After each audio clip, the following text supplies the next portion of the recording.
अगर आप class 10th में हैं और हिंदी का सिलेबस देखकर घबरा जाते हैं तो ये वीडियो आपके लिए है। इस चैनल का मकसद है ना पढ़ने से थोड़ा पढ़ना बेहतर है, ताकि परीक्षा में आप हर प्रश्न का उत्तर आसानी से दे सकें। और इसकी तैयारी करेंगे हम बस 2 मिनट में, और याद करनी होगी बस 3 ज़रूरी बातें।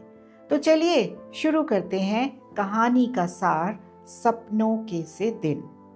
सपनों के से दिन प्रसिद्ध लेखक गुरुदयाल सिंह की आत्मकथा का एक अंश है। इस पाठ में लेखक अपने बचपन के दिनों को याद करते हैं, जो उन्हें आज सपने जैसे लगते हैं। लेखक बताते हैं कि उनका बचपन गरीबी और सादगी से भरा था।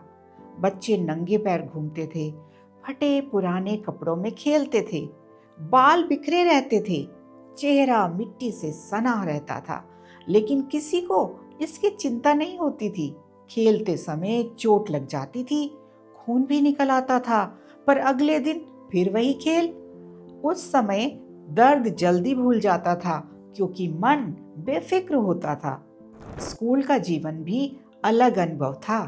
एक और प्रधानाध्यापक शर्मा जी जैसे स्नेही शिक्षक थे, तो दूसरी ओर प्रीतम चंद जैसे सख्त अध्यापक, जिनसे बच्चे बहुत डरते थे।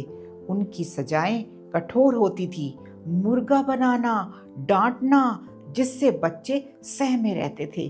फिर भी स्कूल जाना जीवन का हिस्सा था। बच्चों को स्काउटिंग बहुत पसंद थी। उन्हें लगता था जैसे वे फौजी हों। सेना की वर्दी और अनुशासन बच्चों और युवाओं को आकर्षित करता था। गर्मी की छुट्टियां ननिहाल जाने, तालाब में नहाने और पूरे दिन खेलने में बीत जाती थी। छुट्टियां खत्म होते ही होमवर्क और मास्टर जी की डांट का फिर से डर फिर लौट आता था। लेखक बताते हैं कि उस समय पढ़ाई उबाऊ लगती थी, खेल ज्यादा अच्छे लगते थे, जीवन सरल था, सोच सीधी थी। आज बड़े होकर जब लेखक उन दिनों को याद करते हैं तो याद आता है कि वही कठिन लेकिन सच्चे दिन असल में बड़े सुंदर थे। यही उनके सपनों के से दिन थे। इस पाठ का संदेश है कि बचपन की सादगी जीवन की सबसे बड़ी दौलत होती है। गरीबी के बावजूद खुश रहा जा सकता है।